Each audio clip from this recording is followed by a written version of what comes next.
that the crisis in Southern Cameroon would never end until one party will surrender. This is a statement somebody told me yesterday.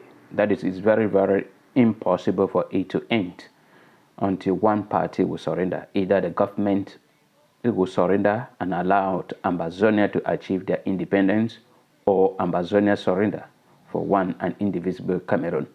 But that it will never end until one party will surrender. That even on a dialogue table, one must surrender for it to end.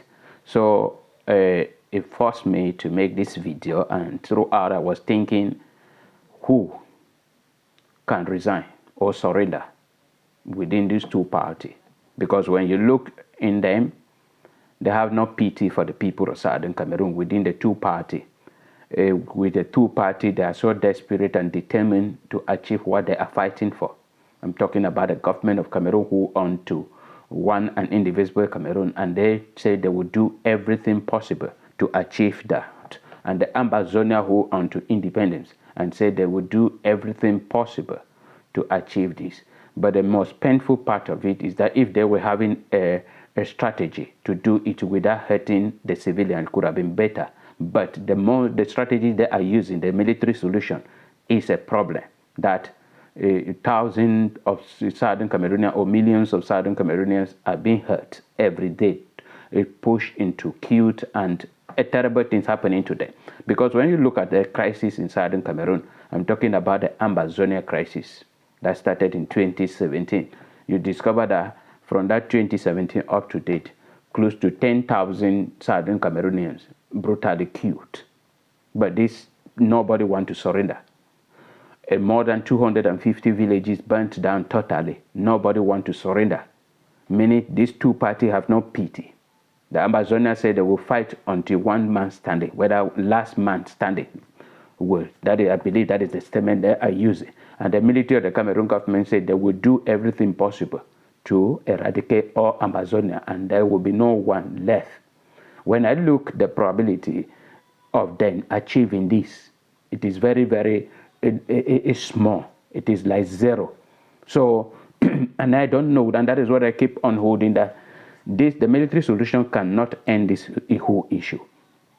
That when people are fighting, there are times that you usually say, look at the benefit and what you have achieved to compare to what you are fighting for. And then you say, no, I have to change my strategy. I have to maybe withdraw. I have to do this. I have to do that. We are not calling for it to stop totally. If they just stop the fighting and then struggle to solve their problem diplomatically, it would be the best way. So I still believe that the statement that the person make yesterday, that the crisis will not end, the killing will not end until one party surrender, is very, very correct to me, because he is referring but to the fighting. He is not referring to the crisis in general. The crisis in general. The crisis in general will end without somebody surrendering. But understanding, coming together, understanding each other, I believe that is how it will be. But for the killing, for the kidnapping, for the destruction in Southern Cameroon to end, one party must surrender. But if you people are so proud that you cannot surrender, nobody want to do it, because you believe that when you do it, it will be shame. It will not be shame, it will be strength. But if you say you cannot do it, just think about it. How can it end? Because the military cannot kill all the Ambazonia, and all the Ambazonia cannot kill all the military. So how can it end? So it's just to take away that pride and say, okay, we have to stop this. If you cannot just surrender, then you call for a ceasefire. Make anything to stop the fighting and the killing in Southern Cameroon. We heard about a little boy that was a butcher somewhere in Bamenda this week. And this is still the crisis. You cannot count the number of Southern Cameroonians who are in captivity under Ambazonia or under the military.